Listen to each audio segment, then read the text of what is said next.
It truly is a privilege.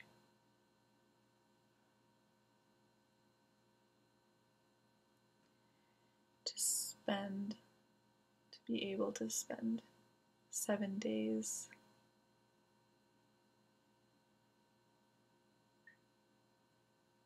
purifying one's own mind.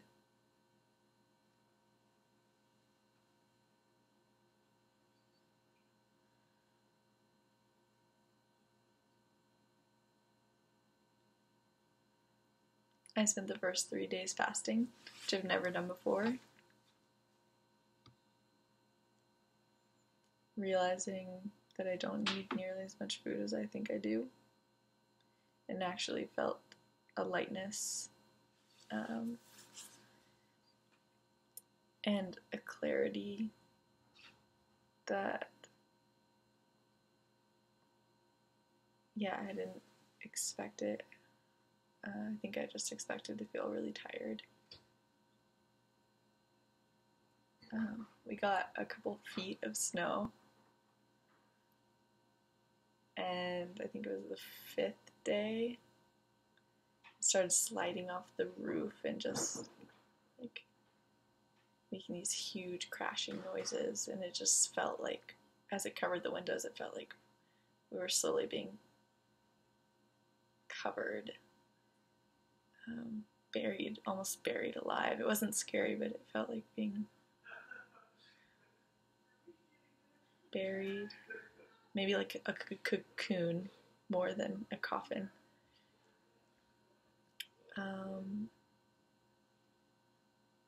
Back in the kitchen, back to cooking meals and thinking about groceries and making sure that our pots and pans, the new pots and pans we're buying, are stainless steel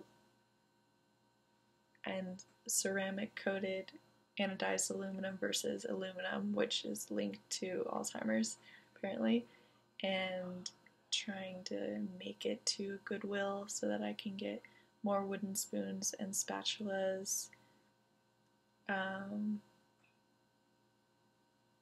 rather than buying new ones, trying to find new ways to consume less and reuse items that would otherwise go to waste.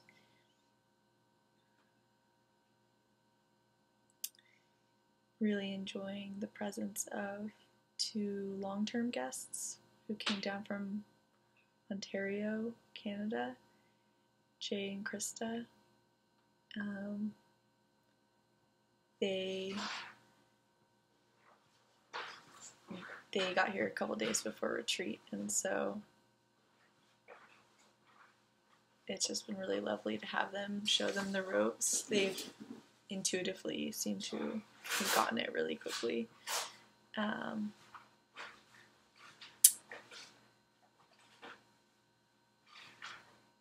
Because it can be really hard to onboard people. We don't have maybe the best system in place for that yet.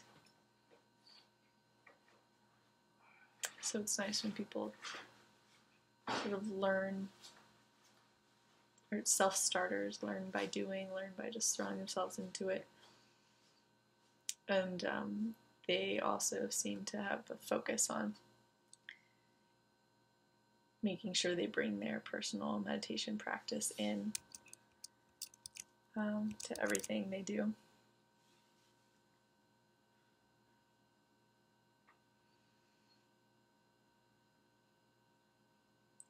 Starting to feel that apprehension for stepping out of the, not that retreat is always gentle. Often it's not. I mean, often it's coming into contact with like the sheer anguish of all that has been repressed for so long, but also a simplicity of being, where you realize like, oh my gosh, I have the most amazing human body. Like, gosh, you know, just even like looking at your hand and seeing the tendons that are puppeteering, making your fingers and toes work. That alone is one of the most magical things that I know of in the world, and then to realize that at 25, almost 26, is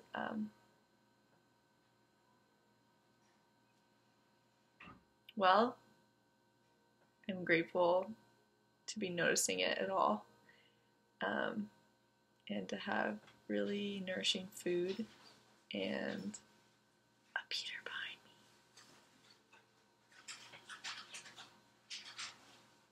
me.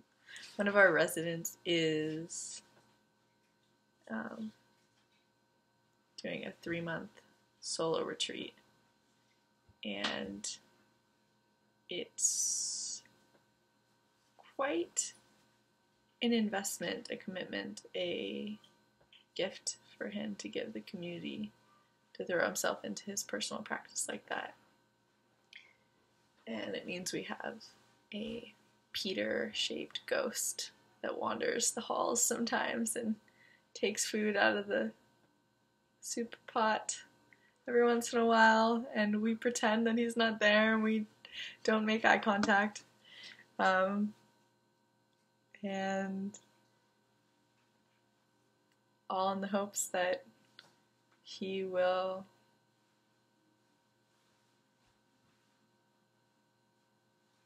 reach a deeper level of awakening that benefits all life on Earth, and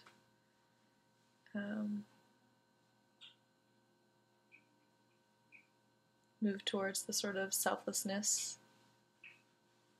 and true compassion that our teacher, Soryu for All, shows us every day when he's giving us individual interviews and creating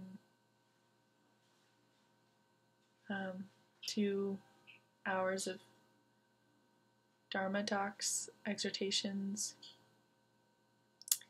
every day, and answering our questions for another 2 hours, and waking up at 4:30 a.m. with us,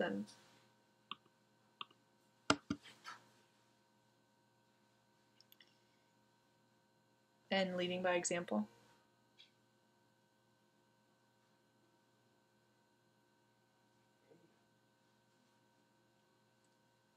So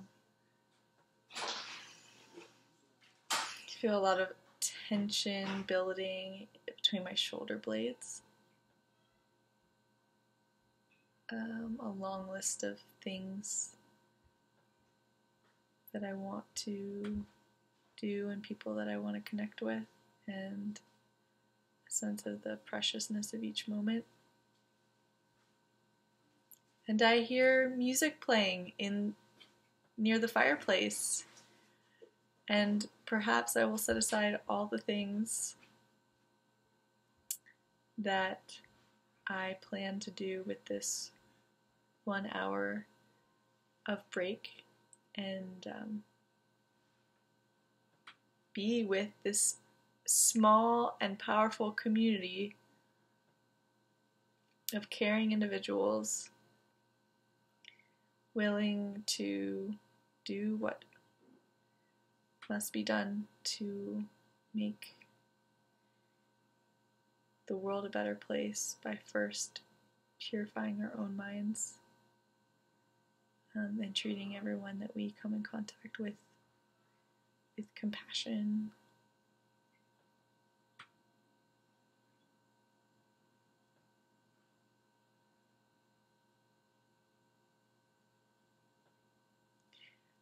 I have this sense that a lot of people look at a week of retreat or look at a monastic center like this and think that it's just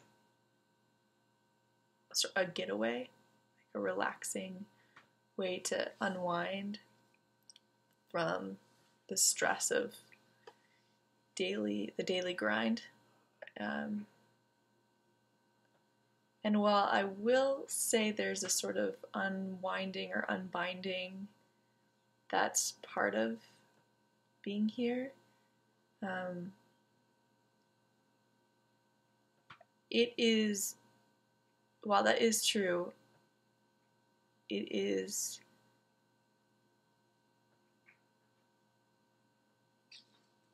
a new level of using everything I have in every moment, all the life energy that I can muster to push the boulder up the hill just a little bit further, you know, or carry the ball just a little bit further. And sort of feels like a video game almost, like, you know, how much can I do in the time that I have with the energy I have before time and energy runs out.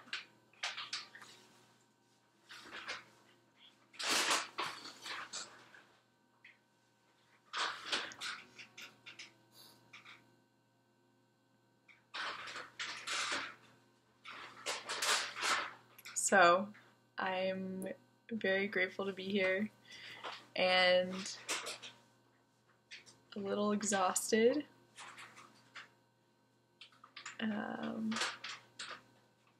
Re-acclimating to reality, this reality, and go enjoy the sound of beautiful music in the other room.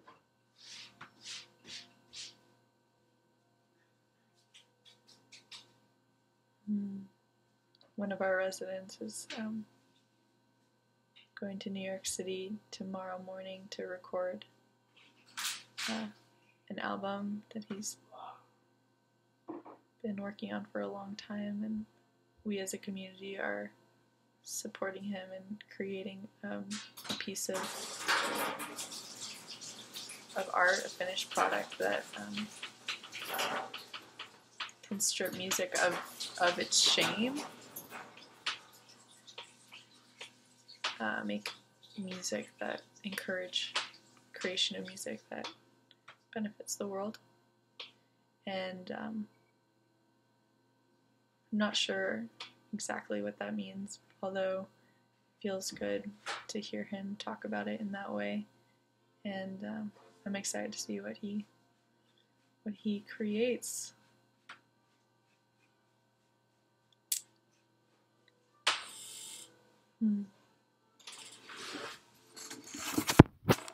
I really want you guys to be able to hear this music.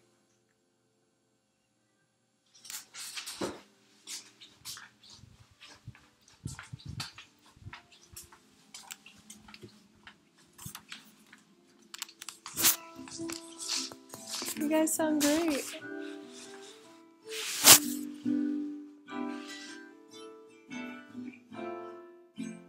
And Pan has created this amazing thing.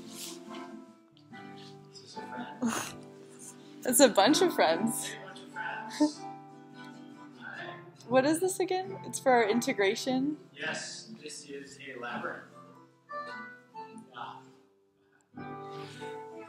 Thanks, Pan.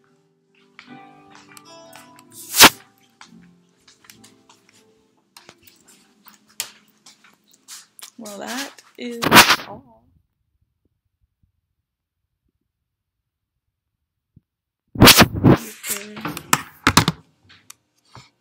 Thank you for giving a damn. Much love.